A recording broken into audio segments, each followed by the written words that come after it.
My in-laws demand that we honor their tradition and name our son the name that traumatized our family. Now they are out of our lives and can't see my baby. Myself and my fiancé have a 2-month-old son. We are overjoyed at being parents, but most of my in-laws are refusing to even see our baby because of a decision we made concerning his name. My in-laws have a tradition of giving the firstborn son of every generation the same name. Let's say it's Peter. This has been going on for about 7 generations already, and they're very serious about it. My fiancé's eldest cousin was the latest person to get named Peter. Every one of his cousins has only had daughters so far, so our baby is the first son of his generation and consequently should get the name. I have no problem with the name Peter, and would have been okay with naming my son that. Unfortunately, that was also the name of my uncle, who died before I was born. I won't get into details, but it was tragic and traumatizing for my family. My father never got over losing his younger brother. My grandmother asked the family not to name any of our future children Peter during her lifetime. My mother-in-law and father-in-law knew about this promise, and at first seemed to not only be okay with us avoiding the name Peter but also supportive of the one we chose. However, my grandmother sadly passed away when I was 7 months pregnant.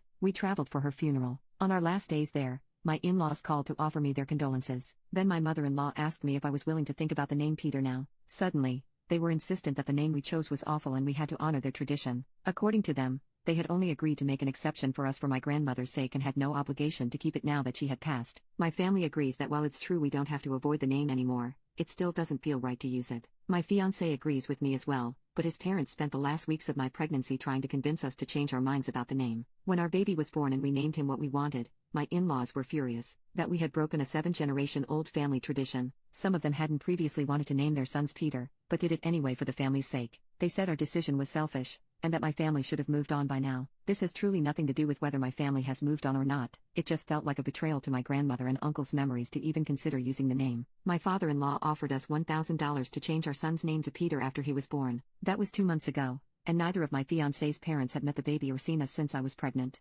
Most of my in-laws are on their side, and this is causing a huge rift between my fiancé and his family. He assures me he's fine, but I'm starting to feel really guilty about this. Edit. The tradition started, as far as I know, when OG Peter died and his son, also named Peter, named his firstborn after his father. Peter III ended up having the first son of the following generation and did the same thing. That one died before having children, so his sister gave the name to her son, and so on. The name Peter is very common in my country, so none of them ever got bullied over it, and the fact that it was also my uncle's name isn't as unlikely as one might think. Also, middle names aren't used in my country. Most people get the maternal surname before the paternal one instead. Edit 2. It wasn't $1,000. Different countries, different currencies. It's still a lot of money, but would probably translate to about $200 US. Update post. A bit over 1 month later, about a week after my post, my fiancé's parents contacted us. They apologized for their behavior and begged me to meet my son. They said they were ready to leave the naming debacle behind and truly wanted to be involved in their grandson's life. We were skeptical but invited them over to meet the baby. The visit went well. They began coming over almost every day during the next 3 weeks. I noticed neither of them ever called my son by his name, but I didn't point it out. For the first time in months, things seemed good between my fiancé and his parents. One day, my fiancé was helping my father-in-law with something at our place, so my mother-in-law and I went to the park with my baby. Sometime later, I had to go to the bathroom, so I left him in the stroller with her. When I got back, she was sitting on a park bench, chatting with a woman who was cooing over my son. I went over there and introduced myself as son's name's mom, and she said, I thought his name was Peter. I didn't say a word, and neither did my mother-in-law. She followed me to the car and we went back to my apartment. On the way there, I texted my fiancé about what had happened. The moment we got there, he kicked both his parents out of our place. He'd read my texts and confronted his father.